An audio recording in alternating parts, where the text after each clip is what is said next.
आपण बघत आहात जनतेचा बुलंद आवाज निर्भीड न्यूज नाशिक, लोकहितासाठी एक पाऊल पुढे। नमस्कार, मी नंदकुमार जाधव, निर्भीड न्यूज नाशिक या वृत्तवाहिनीवर आपले सहर्ष स्वागत करतो। बघूया आजचे विशेष बातमीपत्र। काय जबरदस्त लागले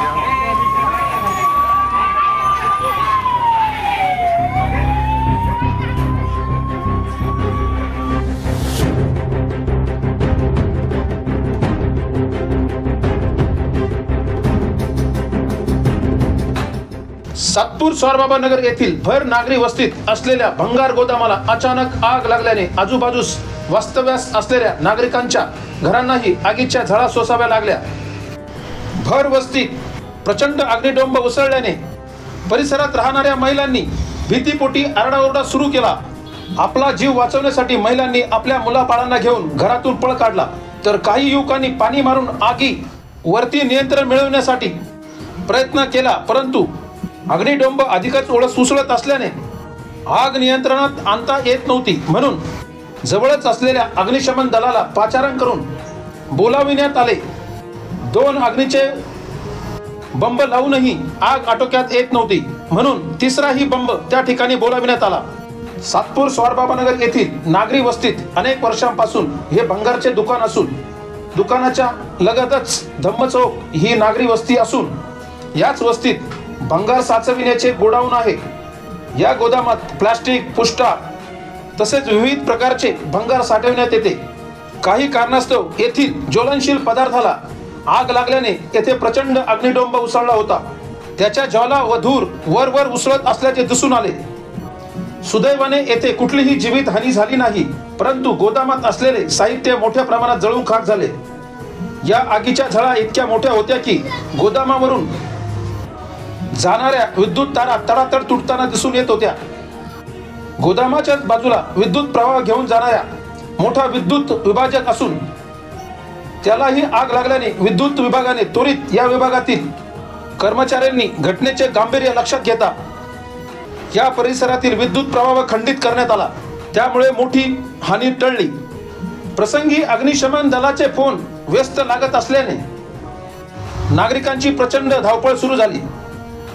जो तो आपल्या परीने आग विझवण्याचा प्रयत्न करीत होता व 5च मिनिटात अग्निशमन दलाच्या 2 गाड्या त्या ठिकाणी पोहोचल्या।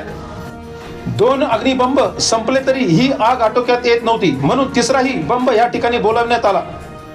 अतिशय आरशक्तीचे प्रयत्न करून 3 बंबांच्या साहाय्याने अग्निशमन कर्मचाऱ्यांना ही आग आटोक्यात आणण्यासाठी प्रयत्न करावा लागला। ही आग लागल्याने विद्युत तारा तटातट तुटल्याने स्वारबाबानगर परिसरातील वीज प्रवाह खंडित करण्यात आला आहे। या आगीमुळे भंगार गोदामातील साहित्य मोठ्या प्रमाणात जळून खाक झाल्याने मोठी हानी झाली आहे, परंतु सुदैवाने कुठलीही जीवित हानी झाली नाही। याबाबत निर्भीड न्यूजशी बोलताना अग्निशमन दलाच्या अधिकाऱ्यांनी सांगितले की स्वारबाबानगरमध्ये जी घटना घडली त्या घटनेमध्ये नमूद असं आहे की सातपूर अग्निशमन केंद्रावरती तिथेच स्वारबाबानगरमध्ये स्थानिक कर्मचारी स्थानिक नगरसेवक यांनी आपल्याला कॉल दिला की स्वारबाबानगरमध्ये दीपक लोंढे यांच्या घरासमोर घराला आग लागलेली आहे। तर सदरची वर्दी मिळाल्यानंतर आमच्या फोन ऑपरेटरने कॉल व्हेरीफाय केला आणि घटनास्थळी अवघ्या 2 मिनिटांमध्ये गाडी घटनास्थळी पाठवली। घटनास्थळी गेल्यानंतर आम्हाला असं दिसून आलं की सदरची आग हे शॉर्ट सर्किटमध्ये लागली असावी, कारण की जळण्यासारखं तिथं कंबस्टेबल मटेरियल होतंच, परंतु जिथं इलेक्ट्रिक जी लाईन गेलेली आहे तिथेच शॉर्ट सर्किट झाले आणि त्याची ठिणगी त्या कंबस्टेबल मटेरियलवरती म्हणजे जे प्लॅस्टिक आहे त्याच्यानंतर पुठ्ठे वगैरे याच्यावरती पडून त्या ठिकाणी आग लागल्याचं एकंदरीत निष्पन्न दिसतं आहे। सदर आगीमध्ये एकंदरीत प्लॅस्टिकचे ड्रम, त्याच्यानंतर पुठ्ठे, कागद आणि घरातल्या काही महत्त्वाच्या वस्तू, त्याच्यानंतर काही पत्रे होते, काही बल्ल्या, दरवाजे यांचं मोठ्या प्रमाणात नुकसान झालेले आहे। सदर घटनास्थळी वर्दी आल्यानंतर सातपूर अग्निशमन केंद्राचे 2 वाहन घटनास्थळी दाखल करण्यात आले होते। आग मोठ्या प्रमाणात असल्यामुळे आमचे सहकारी पगार सरांनी आम्हाला कॉल केलं की घटनास्थळी अजून बंबाची आवश्यकता आहे, त्याप्रमाणे मुख्य अग्निशमन केंद्रावरील मेगा बाउजर असे 3 वाहनांच्या सहाय्याने सदर घटनास्थळी आग विझवली आणि सदर ठिकाणी लागलेले एकदम कंबस्टेबल होती, म्हणजे जाण्याकरता मार्ग अरुंद होता.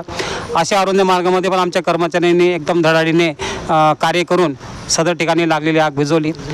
आणि आजूबाजूला आग विझवण्याकरता फार मोठ्या अडचणी येत होत्या, कारण की अरुंद रस्ता. त्याच्यानंतर एकाच मार्गाने होतची लाईन टाकून त्या ठिकाणी आग विझवण्याचं आपलं कार्य चालू होतं. म्हणजे ते अडचणीचं ठिकाण होतं, म्हणजे कार्य करायला अडचण पण येत होती, परंतु जे आमचे कर्तव्य आहे ते कर्तव्य आम्हाला पूर्णपणे करणं हे गरजेचंच होतं. त्या गोडाऊनला बगावरच्या दुकानाला जेव्हा आग लागली होती, आजूबाजूला रहिवासी घर होते, त्या आमच्या सहकाऱ्यांनी सुरुवातीला आजूबाजूच्या घरातले जे सिलेंडर LPG सिलेंडर आहे ते सिलेंडर बाहेर काढले. कुठल्याही प्रकारची जीवितहानी झालेली नाही आहे, परंतु अशा रहिवासी वस्तीमध्ये भंगारचं दुकानं, भंगारचं शॉप टाकणं हे नियमात बसत नाही. त्याबाबत विभागीय अधिकाऱ्याने त्याच्यावर कारवाई करावी, हेच एक अग्निशमन अधिकारी या नात्याने मी ते सुचवू इच्छितो. विविध क्षेत्रातल्या बातम्या बघण्यासाठी निर्भीड न्यूज नाशिकला लाईक करा, शेअर करा, सबस्क्राईब करा आणि बेल आयकॉन प्रेस करा. धन्यवाद.